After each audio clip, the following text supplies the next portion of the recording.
JP Lohia और चंद्रशेखर को नहीं देखा है और शायद मेरा जेनरेशन देख भी नहीं पाएगा, हम सिर्फ पढ़े हैं उनके बारे में। लेकिन आज सिर्फ आखिरी बात ये मैं कहूंगा कि किस चीज के लिए प्रशांत जी घूम रहे हैं? क्या स्वयं के लिए? क्या जन सुराज का एक एक कार्यकर्ता आज जो इतना बड़ा अभियान बना है, आज चाहे हमारे राष्ट्रीय अध्यक्ष जी हो, प्रदेश अध्यक्ष जी हो, मुन्ना जी हो, जितने भी हमारे लोग हैं, इनका एक ही मकसद है कि बिहार जो कहीं ना कहीं विकास की अवधारणा में पीछे छूट गया, वो विकास की अवधारणा में पुनः हम शामिल हो, अगले 10 वर्षों में एक रोड मैप बने और बिहार एक विकसित राज्य बने। यही एक मूल मंत्र है। शराबबंदी से बिहार की सरकार को हमारे हिसाब से 28,000 करोड़ रुपए सालाना का नुकसान होता है और माफिया को जो पैसे जाते हैं वो अलग। और मैं बहुत बार कह चुका हूं कि अगर हमने ये व्यवस्था बनाई और सौरभ जी जैसे लोग हमें सलाह देने के लिए रहे, तो वर्ल्ड बैंक और इंटरनेशनल मॉनेटरी फंड के साथ इन पैसों को सिक्योरिटाइज करके बिहार के लिए हम लोग 5 से 6 लाख करोड़ रुपए बिना अतिरिक्त बोझ डाले बिहार के लिए ला सकते हैं। राजनीति में मेरे आने का मूल उद्देश्य ही था बिहार के व्यवस्था परिवर्तन में अपना कंधा लगाना। और जब मैंने 2022 में लोक जनशक्ति पार्टी ज्वाइन किया था, तो तब भी पार्टी कोई सत्ता में नहीं थी। मेरे उस समय के मेरे नेता, मेरे राष्ट्रीय अध्यक्ष आदरणीय चिराग पासवान जी बड़ी मजबूती के साथ बिहार में जो वर्तमान व्यवस्था थी उसके विपरीत एक मोर्चा खोले हुए थे और लगातार बिहार फर्स्ट, बिहारी फर्स्ट के माध्यम से अपनी बातें जनता तक रख रहे थे। मैं आपको बताना चाहूंगा कि 2022 से लेकर 24 तक लगभग 163 सभाएं बिहार के 38 और पूरे 42 संगठनात्मक जिलों में हम लोगों ने किया। उसके बाद चाहे प्रवक्ता का दायित्व हो या उस समय सह संगठन मंत्री बिहार प्रदेश का दायित्व हो, मैंने प्रयास किया कि एक कार्यकर्ता के रूप में अपने दायित्वों का कुशलतापूर्वक निर्वहन करूं। चाहे आप महाराष्ट्र देख लीजिए, गुजरात देख लीजिए, ये म्युनिसिपल कॉरपोरेशन के लेवल पर फंड की रेजिंग करते हैं, म्युनिसिपल बॉन्ड करके। अध्यक्ष जी, कोई ऐसा म्युनिसिपल कॉरपोरेशन नहीं है गुजरात का जो अपनी सेल्फ फंडिंग न करता हो। बिहार में हम चाहें तो हमारे पास बड़े बड़े नगर निगम हैं, नगर परिषद हैं, हम वहां पर पैसा रेज कर सकते हैं। आज बिहार से जो पूंजी का पलायन हो रहा है, आरबीआई का गाइडलाइन है कि क्रेडिट डिपॉजिट रेशियो मिनिमम 60% होना चाहिए। कंसिस्टेंटली पिछले 20 वर्षों में बिहार का सीडी रेशियो, और अगर जिले का सीडी रेशियो देखिएगा कंपोजिट लेवल पर, तो 30 से 35%, 40% का सीडी रेशियो है। इसके कहने का मतलब यह होता है कि जो 100 रुपए बिहार जैसे गरीब राज्य का एक व्यक्ति बैंक में जमा करता है, उसके अगेंस्ट में मात्र 40 रुपए का लोन हमको मिलता है। मेरा 60 रुपए बिहार से निकलकर किसी और राज्य के विकास में लगता है। ये ठीक नहीं है, यही पूंजी का पलायन। इन्होंने बीआईटी मिश्रा से ग्रेजुएशन किया, फाइनेंस में एमबीए और सीएफए किया from Indian business school Hyderabad, law NSL national school of law. 2005 से 2015 तक ये आईसीआईसीआई और यस बैंक में कार्यरत रहे, ऊंचे पदों पर, इंटरनेशनल मल्टीनेशनल कैरेक्टर में। 2015 में ये यस बैंक के vice president and country head भी थे। उसके बाद इन्होंने एक लीप ऑफ फेथ लिया बिहार में और राजनीति का फेस बदलने के लिए। इन्होंने पहले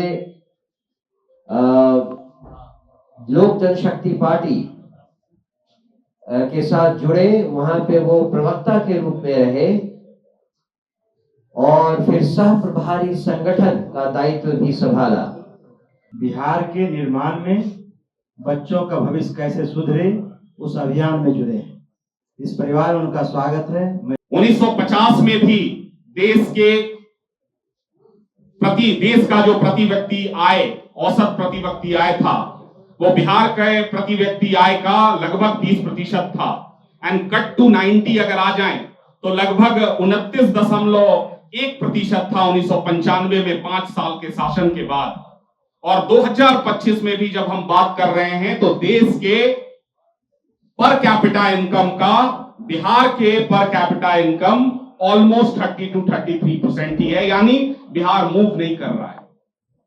5 राज्यों की जीडीपी अगर देश के हम बड़े राज्यों की देखें, चाहे महाराष्ट्र का देखें या गुजरात का देखें या तमिलनाडु देखें या कर्नाटका देखें, तो ये सब 30 लाख से ऊपर, 30 लाख करोड़ के ऊपर के जीडीपी पर खड़े हैं।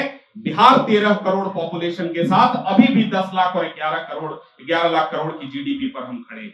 कुमार सौरभ जी यस बैंक में सिक्योरिटाइजेशन के कंट्री हेड रहे, और सिक्योरिटाइजेशन एक ऐसी चीज होती है जिस एक तरह से बैंक जो सिक्योरिटी के अगेंस्ट कर्ज देती है उसे सिक्योरिटाइजेशन कहते हैं, और ये बहुत ही सेंसिटिव और बहुत ही महत्वपूर्ण चीज होती है। अब बिहार के संदर्भ में क्यों इम्पोर्टेंट है, और सौरभ जी आपका आने वाले समय में हम लोग कैसे उपयोग करने वाले हैं ये मैं बताता हूँ। आदरणीय उदय सिंह जी भी आ गए हैं। पार्टी के वरिष्ठ नेता श्री किशोर कुमार मुन्ना जी हैं, और औरंगाबाद के चर्चित चेहरे, बड़े मल्टीनेशनल में वाइस प्रेसिडेंट रहे और वहां से उसको छोड़कर समाज सेवा में आए, और फिर लोजपा में इन्होंने बड़े दायित्वों का निर्वहन किया है। बिहार में सह प्रभारी थे बिहार के लोजपा के, और झारखंड उत्तर प्रदेश में भी वहाँ के प्रभार इनके जिम्मे रहता था। अभी रिसेंटली इन्होंने लोजपा की नीतियों से और वहाँ के क्रियाकलापों से असहमति जाहिर करते हुए त्याग पत्र दिया, और हम लोगों के साथ आए हैं श्री कुमार सौरभ सिंह। तो अब मैं अपने राष्ट्रीय अध्यक्ष जी को, प्रदेश अध्यक्ष दिया जाए ना, प्रदेश अध्यक्ष जी पहले कुछ बोलो। सम्माननीय प्रदेश अध्यक्ष जी श्री मनोज भारती जी को आमंत्रित करता हूं, इस अवसर पर आप लोगों को संबोधित करेंगे। श्री मनोज भारती। धन्यवाद। प्रेस और मीडिया के मेरे साथियों, आप सबका बहुत बहुत स्वागत है। आप सब यहाँ पधारे और हमारे साथ बार बार जुड़े, इसके लिए भी आपका बहुत बहुत धन्यवाद।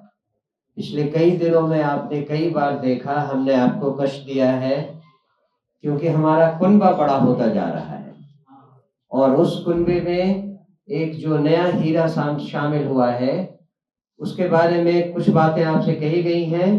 पता नहीं आगे इसका मौका मिले या ना मिले, मैं आपको उनका एक शॉर्ट बायोग्राफी दे देता हूँ। इन्होंने बीआईटी मिश्रा से ग्रेजुएशन किया, फाइनेंस में एमबीए और सीएफए किया from Indian business school Hyderabad, law NSL national school of law. 2005 से 2015 तक ये आईसीआईसीआई और यस बैंक में कार्यरत रहे, ऊंचे पदों पर, इंटरनेशनल मल्टीनेशनल कैरेक्टर में। 2015 में ये यस बैंक के vice president and country head भी थे। उसके बाद इन्होंने एक लीप ऑफ फेथ लिया बिहार में, और राजनीति का फेस बदलने के लिए इन्होंने पहले लोक जनशक्ति पार्टी के साथ जुड़े, वहां पे वो प्रवक्ता के रूप में रहे, और फिर सह प्रभारी संगठन का दायित्व भी संभाला। इसके साथ इस पार्टी में इन्होंने झारखंड और उत्तर प्रदेश के सह प्रभारी का भी कार्यभार संभाला। अब जब बिहार में एक नया विकल्प उभर कर आया है, जिसके सामने बिहार को बदलने का एक क्लियर रोड मैप तैयार है, तब इन्होंने सोचा अब इस क्लियर रोड मैप के साथ जुड़ना ही सबसे तर्कसंगत है। हम तहे दिल से इनका जन स्वराज पार्टी में स्वागत करते हैं, और मैं अब अपने राष्ट्रीय अध्यक्ष श्री उदय सिंह जी से रिक्वेस्ट करता हूं कि इनके बारे में इस मौके पर हमारी पार्टी के बारे में कुछ कहें। धन्यवाद। धन्यवाद अध्यक्ष जी। नमस्कार मित्रों। कुमार सौरभ जी, आपका तहे दिल से जन स्वराज में स्वागत करता हूं। आपके बारे में लोगों ने बताया कि आप बैंकों में आपने काम किया, आईसीआईसीआई में काम किया, यस बैंक में काम किया, लेकिन किसी ने आपने कहाँ काम किया उस बात पे बल नहीं दिया। आप कुमार सौरभ जी यस बैंक में सिक्योरिटाइजेशन के कंट्री हेड रहे, और सिक्योरिटाइजेशन एक ऐसी चीज होती है जिस एक तरह से बैंक जो सिक्योरिटी के अगेंस्ट कर्ज देती है उसे सिक्योरिटाइजेशन कहते हैं, और ये बहुत ही सेंसिटिव और बहुत ही महत्वपूर्ण चीज होती है। अब बिहार के संदर्भ में क्यों इम्पोर्टेंट है, और सौरभ जी आपका आने वाले समय में हम लोग कैसे उपयोग करने वाले हैं ये मैं बताता हूं। अगर हम लोगों की व्यवस्था बनती है तो मैं पहले कह चुका हूं, और प्रशांत जी भी कई बार कह चुके हैं, कि ये जो नॉन एग्जिस्टेंट जो कानून है ही नहीं जमीन पर, शराबबंदी की, ये शराबबंदी के कोई पक्षधर थे, उन्होंने लाइन काट दी थी। शराबबंदी से बिहार की सरकार को हमारे हिसाब से 28,000 करोड़ रुपए सालाना का नुकसान होता है, और माफिया को जो पैसे जाते हैं वो अलग। और मैं बहुत बार कह चुका हूं कि अगर हमने ये व्यवस्था बनाई और सौरभ जी जैसे लोग हमें सलाह देने के लिए रहे, तो वर्ल्ड बैंक और इंटरनेशनल मॉनेटरी फंड के साथ इन पैसों को सिक्योरिटाइज करके बिहार के लिए हम लोग 5 से 6 लाख करोड़ रुपए बिना अतिरिक्त बोझ डाले बिहार के लिए ला सकते हैं। अब आप सोचिए कि किस तरह से बिहार की प्रगति, उन्नति, और जो भी जन स्वराज ने कहा है, पलायन रोकने से लेकर शिक्षा, स्वास्थ्य से लेकर और किसानों तक, उसमें हमें कितनी मजबूती मिल सकती। इसलिए तहे दिल से फिर से मैं आपका स्वागत करता हूं। सौरभ जी, आप यहाँ आएंगे, मैं नहीं मानता कि आप लोक जनशक्ति से नाराज होकर आए हैं या वहां आपकी क्या बात हुई होगी। मैं तो इसे पॉजिटिव ढंग से लेना चाहता हूं कि आपने जन स्वराज में एक नया उभरता हुआ बिहार का सपना देखा है, और उस सपना को पूर्ण करने के लिए हमारा हाथ बटाने के लिए आए हैं। बहुत बहुत स्वागत आपका। मैं चाहूंगा कि मुन्ना जी अपनी 1-2 बात रखकर और फिर कुमार सौरभ जी भी अपनी बात रखें। राष्ट्रीय अध्यक्ष जी ने अपनी बात रखी, मेरे रखने का कोई महत्व नहीं है। सौरभ जी इस दल में चुनाव लड़ने नहीं आए हैं, बिहार के निर्माण में बच्चों का भविष्य कैसे सुधरे उस अभियान में जुड़े हैं। इस परिवार में उनका स्वागत है। मैं सीधे कुमार सौरभ सिंह जी को देता हूं, वो अपनी 2 बात रखें। बहुत बहुत धन्यवाद। सबसे पहले इस मंच के माध्यम से मैं आज से हम सबके नेता, मेरे माननीय राष्ट्रीय अध्यक्ष जी का हृदय से आभार व्यक्त करता हूं कि मुझ जैसे एक साधारण कार्यकर्ता को आज इस इतने बड़े अभियान में एक भूमिका के लिए इतनी अच्छी बातें मेरे बारे में कही, इसके लिए आपका हृदय से आभार है। मेरे आदरणीय प्रदेश अध्यक्ष श्री मनोज भारती जी का भी मैं आभार व्यक्त करता हूं। मेरे बड़े भाई सुधीर शर्मा जी का मैं आभार व्यक्त करता हूं। भाई मुन्ना जी का मैं आभार व्यक्त करता हूं। सरवर साहब हैं, इनका भी आभार व्यक्त करता हूं। और इसके साथ साथ आपके मन में यह प्रश्न अवश्य होगा कि लोक जनशक्ति पार्टी रामविलास में बहुत ही महत्वपूर्ण दायित्व, खासकर एकल पद सामान्य नहीं होता है, तो उससे अलग क्यों जनसुराज की जरूरत क्यों है? उससे पहले मैं हम सब के प्रेरणा स्रोत बिहार में आज प्रत्येक वर्ग बिहार के 13 करोड़ लोगों की उम्मीदों के को लेकर आगे बढ़ रहे हमारे आदरणीय प्रशांत किशोर जी का बहुत बहुत धन्यवाद व्यक्त करता हूं कि उन्होंने सिर्फ 1 से 2 मुलाकातों में ऐसा कहा कि अगर लंबी राजनीति हम लोग को करनी है तो आप आइए, जुड़िए और हम लोग बहुत कुछ करेंगे एक साथ। अब सबसे जो महत्वपूर्ण प्रश्न सामने आता है कि जनसुराज क्यों, तो मैं आपको बताना चाहता हूं कि राजनीति में मेरे आने का मूल उद्देश्य ही था बिहार के व्यवस्था परिवर्तन में अपना कंधा लगाना। और जब मैंने 2022 में लोक जनशक्ति पार्टी ज्वाइन किया था तो तब भी पार्टी कोई सत्ता में नहीं थी। मेरे उस समय के मेरे नेता, मेरे राष्ट्रीय अध्यक्ष आदरणीय चिराग पासवान जी बड़ी मजबूती के साथ बिहार में जो वर्तमान व्यवस्था थी उसके विपरीत एक मोर्चा खोले हुए थे और लगातार बिहार फर्स्ट, बिहारी फर्स्ट के माध्यम से अपनी बातें जनता तक रख रहे थे। मैं आपको बताना चाहूंगा कि 2022 से लेकर 24 तक लगभग 163 सभाएं बिहार के 38 और पूरे 42 संगठनात्मक जिलों में हम लोगों ने किया।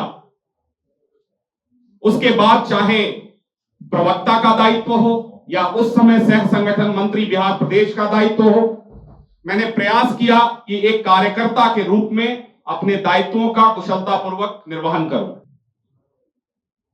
झारखंड चुनाव के जस्ट पहले मुझे झारखंड का दायित्व मेरे वर्तमान प्रभारी अरुण भारती जी के साथ दिया गया। वहां पे संगठन की कोई बहुत मजबूत व्यवस्था नहीं थी, क्योंकि पूर्व में मेरा झारखंड में कार्य करने का अनुभव था। तो बड़े कम दिनों में वो चुनाव लड़कर 18,401 वोट से चतरा की एक सीट, जो उस समय मेरे राष्ट्रीय अध्यक्ष ने कहा था 23 तारीख को रिजल्ट आया था और 24 तारीख को उन्होंने कहा था कि मेरे पिता के सपने को पूरा किया गया है और मैं इसी टीम को बिहार में पूरा कार्य देता हूं बिहार के विधानसभा चुनाव के लिए। उसके बाद भी जितने भी दायित्व रहे हैं, तो ये किसी के मन में न रहे कि मेरा कोई ऐसा विरोध रहा है या कोई अंतर्द्वंद रहा है या टिकट की बात रही है। अगर टिकट का होता तो हम लिस्ट आने के बाद रिजाइन करते। मुझे 2025 का विधानसभा न पहले लड़ना था न आज लड़ना है। इस बात को लेकर मैं बिल्कुल क्लैरिफाई करता हूं। अब विषय है कि आगे क्या। देखिए, मैं इतना ही कहूंगा, ऐसे तो अब लगातार आप सबसे इंटरैक्शन होता रहेगा, काम के माध्यम से भी होता रहेगा और मैं बहुत ज्यादा समय, चुनाव का समय है, राष्ट्रीय अध्यक्ष जी और प्रदेश अध्यक्ष जी का समय नहीं लेना चाहता हूं। लेकिन जो हमारे आदरणीय राष्ट्रीय अध्यक्ष जी ने कहा, बिहार में जो वर्तमान स्थितियां हैं, 1950 में भी देश का जो प्रति व्यक्ति आय, औसत प्रति व्यक्ति आय था, वो बिहार के प्रति व्यक्ति आय का लगभग 30% था। एंड कट टू 90 अगर आ जाएं तो लगभग 29.1% था 1995 में, 5 साल के शासन के बाद। और 2025 में भी जब हम बात कर रहे हैं तो देश के पर कैपिटा इनकम का, बिहार के per capita income almost 30 to 33% ही है, यानी बिहार मूव नहीं कर रहा है। 5 राज्यों की जीडीपी अगर देश के हम बड़े राज्यों की देखें, चाहे महाराष्ट्र का देखें या गुजरात का देखें या तमिलनाडु देखें या कर्नाटक देखें, तो ये सब 30 लाख से ऊपर, 30 लाख करोड़ के ऊपर के जीडीपी पर खड़े हैं। बिहार 13 करोड़ पॉपुलेशन के साथ अभी भी 10 लाख और 11 लाख करोड़ की जीडीपी पर हम खड़े हैं। तो कहीं ना कहीं विकास की इस अवधारणा में, चाहे जिन भी कारणों से हम छूट गए हो, अगले 5 वर्षों में ये प्रयास होगा। पहले तो जनसुराज के सामने एक बड़ा चैलेंज है कि इस चुनाव में कैसे हम एक मजबूत विकल्प के रूप में आए। जैसा कि मेरे नेता ने कहा है कि या तो अर्श पर या फर्श पर मुझे विश्वास है कि हम अर्श पर ही रहेंगे, ऐसा मेरा पूरा विश्वास है। और 1-2 आखिरी बात करके मैं कहूंगा, एक चीज और जोड़ना चाहूंगा जो हमारे आदरणीय राष्ट्रीय अध्यक्ष जी ने कहा कि बिहार में संभावनाओं की कमी नहीं है। लोग कहते हैं पूंजी नहीं है, तो मैं आपको एक एग्जांपल देता हूं। जितने भी बड़े राज्य हैं, चाहे आप महाराष्ट्र देख लीजिए, गुजरात देख लीजिए, ये म्युनिसिपल कॉर्पोरेशन के लेवल पर फंड की रेजिंग करते हैं, म्युनिसिपल बॉन्ड करके। अध्यक्ष जी, कोई ऐसा म्युनिसिपल कॉरपोरेशन नहीं है गुजरात का जो अपनी सेल्फ फंडिंग न करता हो। बिहार में हम चाहें तो हमारे पास बड़े बड़े नगर निगम हैं, नगर परिषद हैं, हम वहां पर पैसा रेज कर सकते हैं। आज बिहार से जो पूंजी का पलायन हो रहा है, आरबीआई का गाइडलाइन है कि क्रेडिट डिपॉजिट रेशियो मिनिमम 60% होना चाहिए। कंसिस्टेंटली पिछले 20 वर्षों में बिहार का सीडी रेशियो, और अगर जिले का सीडी रेशियो देखिएगा कंपोजिट लेवल पर, तो 30 से 35%, 40% का सीडी रेशियो है। इसके कहने का मतलब यह होता है कि जो 100 रुपए बिहार जैसे गरीब राज्य का एक व्यक्ति बैंक में जमा करता है, उसके अगेंस्ट में मात्र 40 रुपए का लोन हमको मिलता है। मेरा 60 रुपए बिहार से निकलकर किसी और राज्य के विकास में लगता है। ये ठीक नहीं है, यही पूंजी का पलायन है। सिर्फ माइग्रेशन व्यक्तियों का नहीं है, संभावनाओं का नहीं है, हमारी पूंजी का भी पलायन हो रहा है। दूसरा, मैं बार बार कह रहा हूं कि बिहार में ये तो एक एग्जांपल है जो हमारे राष्ट्रीय अध्यक्ष जी ने कहा। ऐसे कई एवेन्यूज हैं जो हमारे नेता बार बार कहते हैं और ये समझाने का प्रयास करते हैं कि बिहार में संभावनाओं की कमी नहीं है। आप इसकी चिंता मत करिए कि हम कैसे रोजगार जनरेट करेंगे। आपको यह विश्वास रखने की जरूरत है कि लंबे समय के बाद मैंने जेपी लोहिया और चंद्रशेखर को नहीं देखा है, और शायद मेरा जेनरेशन देख भी नहीं पाएगा, हम सिर्फ पढ़े हैं उनके बारे में। लेकिन आज सिर्फ आखिरी बात यह मैं कहूंगा कि किस चीज के लिए प्रशांत जी घूम रहे हैं? क्या स्वयं के लिए? क्या जनसुराज का एक एक कार्यकर्ता आज जो इतना बड़ा अभियान बना है, आज चाहे हमारे राष्ट्रीय अध्यक्ष जी हो, प्रदेश अध्यक्ष जी हो, मुन्ना जी हो, जितने भी हमारे लोग हैं, इनका एक ही मकसद है कि बिहार जो कहीं ना कहीं विकास की अवधारणा में पीछे छूट गया, वो विकास की अवधारणा में पुनः हम शामिल हों। अगले 10 वर्षों में एक रोड मैप बने और बिहार एक विकसित राज्य बने, यही एक मूल मंत्र है। और आज मैं आपको आश्वस्त करता हूं इस मंच के माध्यम से, आदरणीय प्रदेश अध्यक्ष जी, आदरणीय राष्ट्रीय अध्यक्ष जी, कि एक कार्यकर्ता के रूप में मैं अपना 100% आज से इस पार्टी के लिए, एक एक कार्यकर्ताओं के लिए जो भी दायित्व मुझे सौंपा जाएगा उसके लिए मैं कृतसंकल्पित हूं। किसी चिराग जी से या लोक जनशक्ति पार्टी से या किसी भी प्रकार का मेरा कोई मतभेद नहीं है। ये अपॉर्चुनिटी है जो मुझे पसंद है। रोड की राजनीति मुझे पसंद है, मुझे संघर्ष पसंद है, वो कहीं ना कहीं मिसिंग लग रहा था, इसलिए मैंने ये विकल्प चुना है। आप सबका बहुत बहुत धन्यवाद।